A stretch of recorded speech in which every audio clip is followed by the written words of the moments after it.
Nga Shkodra, ambasadori turk në vendin tonë Tayyar Kagan Atay komentoi konfliktin në lindjen e mesme. Ai u shpreh se Turqia dëshiron që sulmet dhe përplasjet të marrin fund sa më parë dhe rivendosin e paqes regionale dhe globale.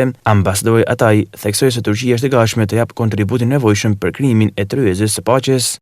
Törenimiz maalesef Orta Doğu'da çatışmaların yaşanmakta olduğu.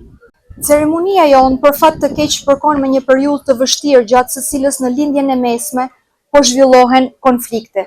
Si Republikë e Turqisë dëshirojmë që sulmet dhe përplasjet që ende vazhdojnë të marrin fund sa më parë dhe shpresojmë në rikthimin e tryezës së diplomacisë për rivendosjen e paqes rajonale dhe globale.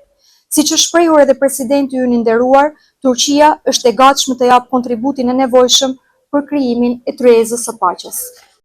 Deklaratat e ambasadorit turk i bërin në kuadër të aktivitetet përkujtimore të 18 marsit që shënojnë fitoren e Çanakkale's dhe ditën përkujtimore të dëshmorëve. Ambasadori Atay tha se Hasan Riza Pasha mbrojti Shkodrën në kushte jashtëzakonisht të vështira me guxim dhe sakrificë të mëdha. Hasan Rıza Paşa anıtında gerçekleştirmek bizler için ayrı bir önem taşımaktadır. Me rastin e ditës përkujtimore të dëshmorëve të 18 marsit dhe përvjetorit të 119 të fitores së Çanakkale's, jemi mbledhur në monumentin e Hasan Riza Pashës, mbrojtësit të Shkodrës, në nderim dhe përkujtim të dëshmorëve.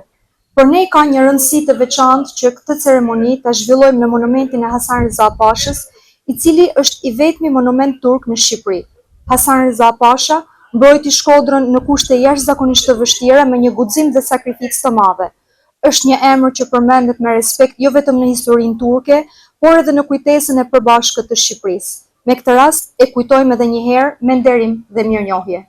Fitoria e Çanakkale's është një nga simbolet më të fuqishme të vullnetit të palëkundur që populli turk tregoi për pavarësinë dhe atdhënien e tij.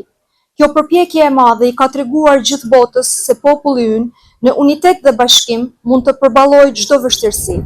Fitoria arritur në Çanakkale ushqeu shpirtin e luftës së pavarësisë dhe në fund hapi rrugën drejt themelimit të Republikës sonë. Aktiviteti organizua pranë monumentit të Hasan Riza Pasha në Shkodër, i vetmi monument turk në Shqipëri.